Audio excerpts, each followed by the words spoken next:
What's up, everybody? Welcome back to the Tampa Bay Buccaneers Madden 20 franchise rebuild here in the year 2028. Today I think we're going to make it to week 17 unless something strange happens. But I'd like to end the regular season today, see how many yards Garrison Miller gets for San Francisco, that's still on my mind. But most importantly, see if we can return to the playoffs as NFC South champs. We've done a good job of getting victories this season, that's the important part. But we're not doing it with the high-level offense that we're used to. It's a down year for Tyrus Sparks, especially by his standards, which have been very high in this series. It's looking like he has a pretty good chance to set a career high for interceptions, but I wouldn't guarantee that quite yet. He is still throwing for a lot of yards per attempt, the yards per game is alright, but I do think we'll see less touchdowns than we've become used to in the series. We're only scoring 20.9 points per game, which really is not good considering how good our offense has been in the past. We have only 3 rushing touchdowns this year, and that's certainly a big weakness. I think that can be part of the reason why the passing game is even down, because if the running game is better, they get more first downs, and they can help out the offense better. That leads to more opportunity. We're obviously throwing for like fine yards per attempt and everything, but I think it's just a lack of opportunity. That's what this team is missing. But at least we have a talented offense that I think can still reach their peak, and we have a defense playing very good football this year. So let's see at 7-3 where Tampa goes from here. What happened? 20-3? We scored 3 points in a football game? 216 yards of offense. No touchdowns, no picks for Sparks. He was sacked 5 times. And rookie Mark Kiernan had a decent game, it looks like, by the stats here. Low yard per attempt, but no mistakes and hard to lose, allowing 3 points, of course. Running game, not doing anything. And we dropped to 7-4 against a formerly 3-7 team. The division race only gets tighter. We are 1 game up on Carolina. We split the season series with them. We're 1 game up on the Falcons and obviously have not played them this year, so absolutely no clarity. Okay, this actually gets a little more interesting here. William Lindsley wants over $8 million a season, and that is a fair price in real life for backup quarterback. That's like high-level backup quarterback money, but we're probably not going to end up giving this contract. We'll go to free agency and see if there's any kind of a market, but even if there was, I want to bring Lindsley back. Why don't we make this fair offer to Antonio Tandy? I'd like to get this done, and we do. I think that's a pretty good value for a player that still has a lot of time to get better, and it's a 5-year deal, so we get that entire pre-regression period. With O.J. Howard getting older and maybe not being back next year, I think that someone like Floyd Hundley becomes a lot more valuable. Have we learned much about him this season? Do we have some stats? Hundley has 1 catch on the year, so maybe before I offer a contract, we should see a little more play time. How do we feel about this one? We put up a ton of points. We also allow a lot of points, 38-35. There's your entertaining game of the week with Tyrus Sparks throwing 4 touchdowns, getting the offense back on track. Anton Caldwell had 2 scores. Raphael McKinley, that's a more respectable performance. I can be happy with that result.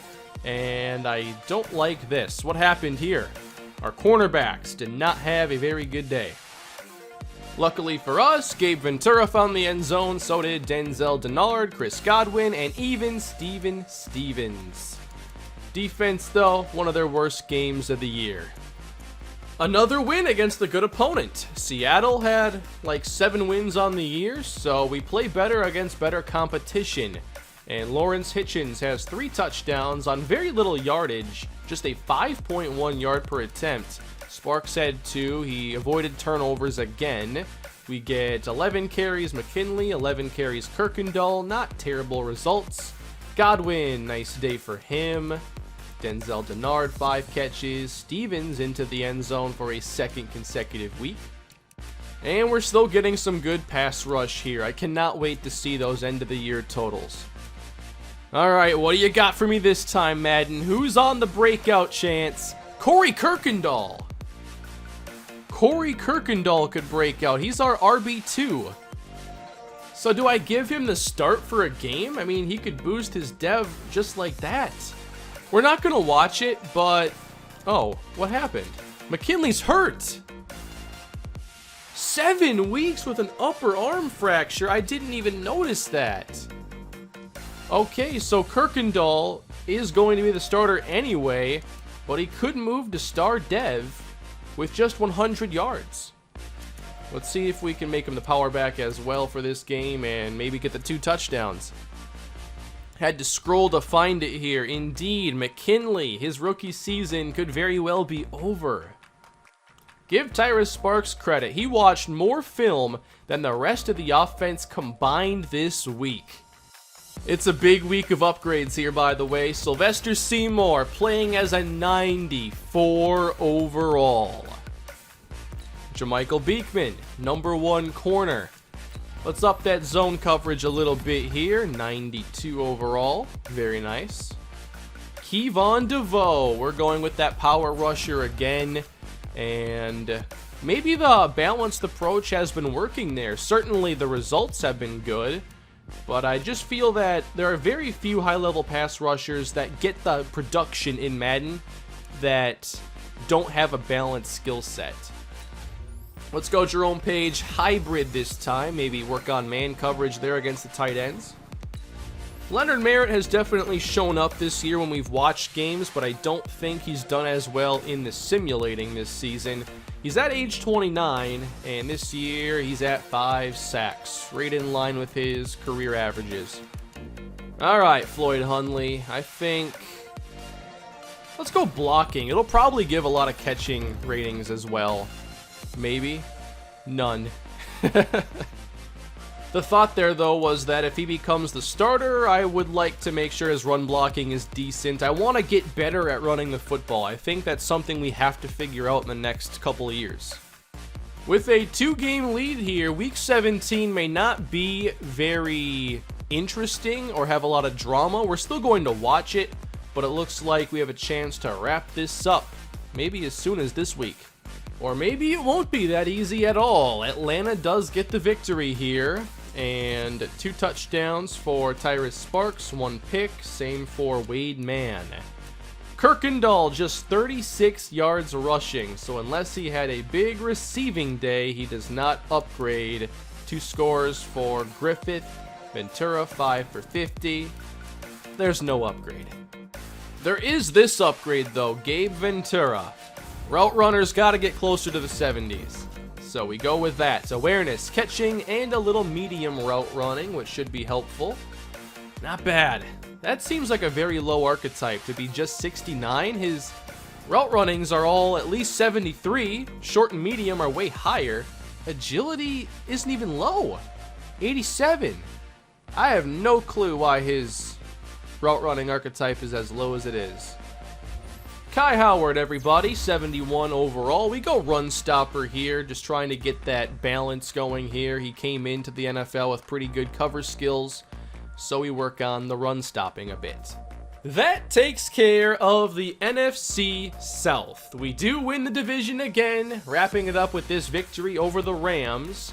Not much scoring in this one, just 1 touchdown for Tyrus Sparks, 70 yards for Corey Kirkendall, and we'll see him get the start here in the next game.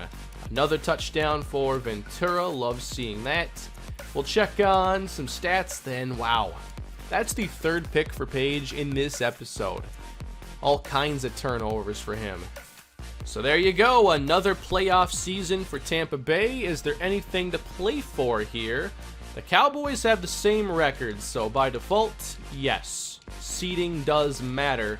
Seattle has clinched their division. They're 9-6, but we defeated them, so we're guaranteed a first-round bye.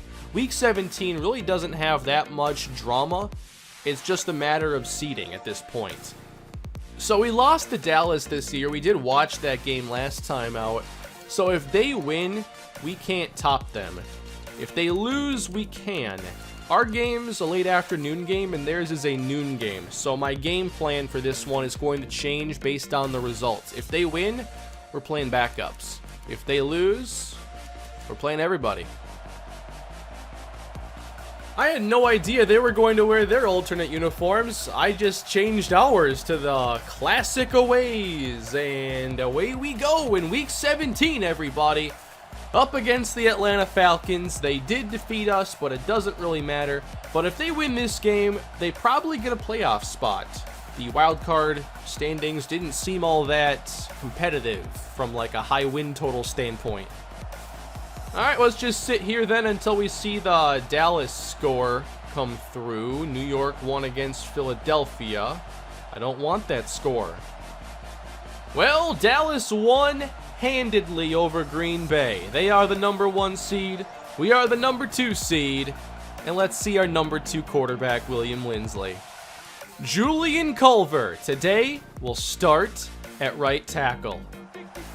Well, this ought to be pretty interesting then. We'll get to see a lot of the backups today, and we'll see who stands out. Atlanta begins, a run to the outside, and a good first down pickup for 6. Wade man back to pass and checks it down over the middle. A good pickup now with 13. Here we go. Let's bring the safeties. Let's go. Second down and long. Delayed give. Let's go. Tackle in the backfield. Can we get a stop here on the opening drive? That'd be a nice way to begin this game. Third down, pressure on man. He checks it down, and that's going to lead to a punt. And welcome everybody to the William Linsley Show, making another Week 17 start. Wow, that was bad. Please block better than that. Throwing now, and Linsley! No! Ventura lost it! And the Falcons will take over. I guess we got some yards on that one at least. Well, it would appear Atlanta's going to score first. We'll see if we can stop them here. It's third down and just 1. Wade man caught. Nice catch. Second down and all day for Wade man. He's pressured and there he goes. He's sacked by William DeVoe. Don't give up the 3rd and 17. Pass caught and inside the 20. Man is 7 for 7. And the Falcons should score first. We'll see if they do. Yes. We'll watch one more drive and then get into some simulating. Only got to see a couple plays for our offense. One was kind of cool before the fumble. But here we go. Gabe Ventura gets the start today at receiver. And Linsley again downfield. Let's go. Across midfield. And that is Hundley. I wanted to see him today. I like Linsley. He likes to take his chances. Now in space. Copeland. No. And we lost yardage on a penalty. Oh, come on, man. Gabe Ventura has a fumble and a holding call. Come on, man. I've been hyping you up your entire career. 1st and 20. Let's get it all back. Caught. Let's go. Nice move, Kirkendall. Up to the 40. Second down for William Linsley. And that's complete to DeMarcus Lodge, taking us down to the 31. New set of downs, plenty of time. The throw downfield is hauled in. For the 2nd time now on this drive, it's Hundley. All right, that's how you earn contracts in this series. Finish this drive. William Linsley, pass pro is great. Here goes Ventura inside the 10. I have to remember, too, before the postseason begins, I need to sign a 3rd quarterback. Here's a pass down to the 1. I thought it was a touchdown. 2nd down. 2 receivers. It's a throw. And Linsley spins and he goes down. I'd really like to see this goal line defense and the goal line play improve in Madden 21. Second and goal. Lindsley again off the mark for Stevens. One more try. We're only 7 yards out. Lindsley, does he go for it? Short of the goal line. It's caught. And we'll kick. All right, so some excitement there. Come on! 20 yards! How do you miss a 20-yard field goal? 3-0. Uh-oh, 26 yards there, 10 yards there. Atlanta is on the move, and this is a very big game again for them. If they win, maybe a wild card team. They're up 6-0, but here we go. 25 Stevens, 11 to Gabe Ventura. Let's get that touchdown. No, not that. 22 Floyd Hundley, 10 Floyd Hundley, 8 to McLean, and touchdown Copeland. We are winning. That's pretty sweet. Third down, they got it. Can they get to midfield again? Ooh, a loss of 4 and incomplete. How about this defense? Not bad. But we're pinned inside our 10. We do get a first down. Dwayne McLean getting some good opportunity today. And 1 yard for Copeland. Apparently not enough. Falcons might be able to grab this lead then before half. And they do, 9-7. I want to watch a 1-minute drill here with William Lindsley.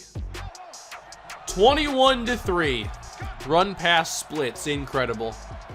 I have not edited the playbook yet, I forgot about that. Lindsley! Oh man, incomplete for McLean.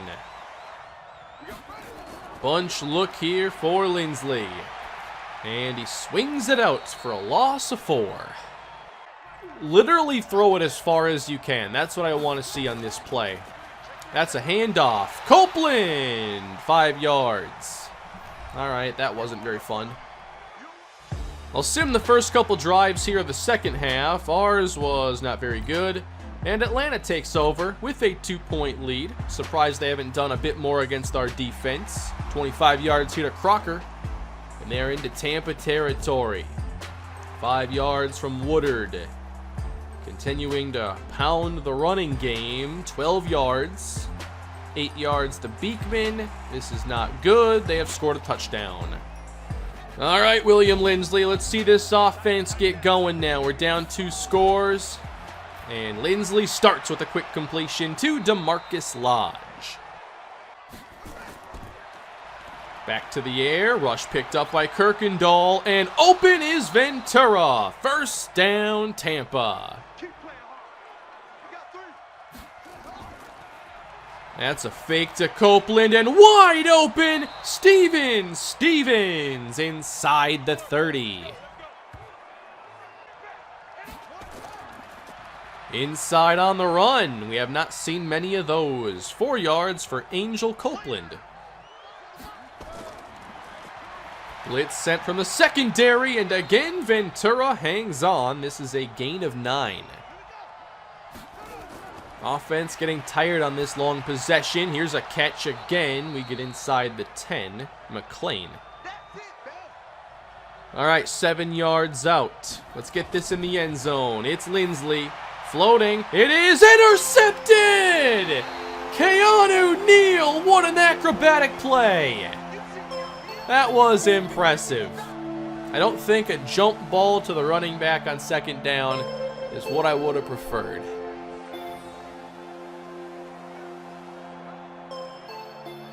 Unfortunately, it's still a 2-score game. Things are looking excellent here for the Atlanta Falcons. Unless we get a turnover or something, I'm not sure we have much of a chance. We're in the 4th quarter, though. And intercepted Sean Murphy bunting. So about that chance I was talking about. It's still there. 25 yards away now. All about redemption here for William Lindsley. We score here, it's a ball game. Atlanta feels nervous against the backups. Here's Ventura. 4 yards. Split backfield here for Tampa Bay. And the motion man, Angel Copeland. Uh-oh. Rush is not picked up. And down goes Lindsley. A field goal here is something we can settle for. 3rd and 11. Underneath, it's Copeland. He gets us a few yards closer. Now, there's no guarantee here. We missed the 20-yard field goal, and this kick is good. So, 6-point game. We need another stop. And the Falcons are back in scoring range. So, let's see. No, let's not see. They're already up 6. A field goal makes it a 9-point game. And they get down to the 1, and it's not done yet. They score there. Stevens for 26, then 23 to Ventura. If we score quickly, we have a chance. But now we're really slowing things down. 4th down. Got it. Dwayne McClain. We're down to the 6. Don't use timeouts. Touchdown. Can we get the stop here? 7-point game. A run to the right. Uh-oh. That's trouble. Gain of 8. Another run to the right side and a 1st down. That should seal it for the Atlanta Falcons. They should win this game by 7, and maybe we'll meet up again in the playoffs. We got our 1st round bye secured, though. That's what's important here. No injuries going into the playoffs beyond the one to McKinley. It was not the best showing for William Lindsley today, and we will be signing a 3rd quarterback just to be careful for the postseason run.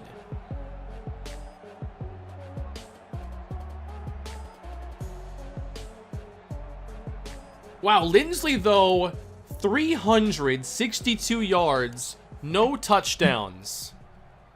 And to Pro Football Reference I go. Of course, what I'm looking for is the most passing yards in a single game without a touchdown. Oddly enough, this is a lot more common than I expected it to be. I put the filter to be 0 passing touchdowns and passing yards greater or equal to 362. It's been done 25 times. It's not even special. Matt Stafford, by the way, has the record. 443 yards, no touchdowns. Incredible stuff. Yeah, I mean, this is kind of what you expect, though. Not a very good game overall, but I was happy to see that Hundley made some plays, and I feel a lot better about perhaps offering a contract now. Okay, so that's how it works. I didn't play Sparks, therefore his stamina and injury ratings go up. That's very good. We are going to sign Philip Conrad as our 3rd quarterback going into the postseason. He does have pretty good short accuracy, along with 80 speed. And to make the roster spot, we're going to be signing Rocco Ship to the practice squad instead of the active roster. And the last move I want to make here before the playoffs begin is to simply offer this contract to Floyd Hundley. I know that it's around $4 a year, which, you know, isn't like the cheapest, but I think that it would be a good move for us. We get the deal done. Just for fun, I wanted to see who had the record for most rushing yards without a touchdown. And congratulations once again to the Detroit Lions, as Barry Sanders in 1994 logged a game with 237 yards and no touchdowns. So there are 2 records for you held by Detroit Lions. I might as well check the receiving as well. There's no way this is Calvin Johnson, right? Another Detroit Lions player? No. Antonio Brown, 284 yards in 2015 against the Raiders. No touchdowns. Calvin Johnson was in 4th, though. Something about the Lions and not scoring touchdowns. I know this is completely off topic, but I know Calvin Johnson had that one year where he had all those yards. His 1,900-yard season had 5 touchdowns. That's weird. All right, back to the series now. Who is our first playoff opponent this year? It's the Detroit Lions. They keep coming up as a topic today. Okay. Sounds good to me then. The Detroit Lions have heard enough of all these records that they apparently hold. Here's the playoff picture, by the way, all the teams that made it. The Panthers did, the Falcons did not. Tough luck. But you had a negative 34-point differential, so that's on you. Jalen Ramsey. Roosevelt Ecker. I'm not excited for this game. The Lions have never had a defense like this. This is actually a really intriguing team now. 2 top-level cornerbacks. Alan Redmond, the former Buccaneer. Justin Peete, very good ratings. Looks like at linebacker, they're a bit weaker, but Vaughn Cameron at D-tackle. And then for the offense, I know I saw Jalen Slate there at 23 years old. And at quarterback, Greg Wilbur at 24. So here are the Lions. Not a very fun team to face here. I'm actually kind of concerned about this matchup because our offense, you know, they weren't very potent this year. We didn't score a lot. And now you're telling us we're going to be severely limited because of their secondary. So there's your matchup, everybody. I am very interested in how that one plays out.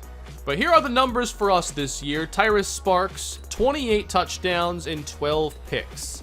Sparks has not thrown for under 30 touchdowns very much. Just twice in his career. It's his lowest since his rookie campaign. The running game, though, was very weak. I imagine we were the worst rushing team in the NFL this season. Just not very good at all. Made the offense rely strictly on the passing game. And there was some success from Chris Godwin and Gabe Ventura, O.J. Howard. Denzel Denard probably playing his last games here as a Buccaneer, but he's had some very important moments in this series, especially on our last Super Bowl run. All right, sack leaders, here we go. We have 2 players with double digits. Kevon DeVoe took the lead with 12. Seymour had 10, Cush 7.5. Very nice year for the defense. We'll see, you know, if things change at all in the playoffs. Does the defense keep playing at a high level? Does the offense start scoring a bit more? Hard to say. Greg Wilbur, though, is the MVP. We're up against him next episode. Let's check on these awards. Greg Wilbur, also Offensive Player of the Year. Defensive was Kelvin Cheeks from the Giants. Cal Cooper, Offensive Rookie, not too surprised about that. Raphael McKinley came in 3rd place. Damian Wilkinson in 1st. Nash Chatham. So San Francisco, they put up some stats, but only 6.5 victories. Garrison Miller, best receiver. I'm cheering for him to have like 1,800 yards. We'll see. I feel like if he got there, they would have won more games. So my official prediction is 1,450. Let's just check. It is 1,309, so it really dropped off after the first month of the year. You kind of have to adjust expectations for receiving yards and look more so at like over 800 or 850 because there are only so many 1,000-yard receivers. For rushing, Saquon Barkley. Very, very nice. Easily wins the rushing title. And everybody's favorite running back, Ollie Sparks, another 1,000-yard campaign. And that makes it now 3 consecutive. 21 sacks on the year for Myles Garrett, 15 for Daniel Purvis, 13.5 for William Dixon. And for the NFC, Kevon DeVoe leads with his 12. So there you go, everybody. That is a look at this season. Oh, field goal percentage. Houston Jackson, number 1. Carter Gilbert was in 3rd, despite missing a 20-yard field goal.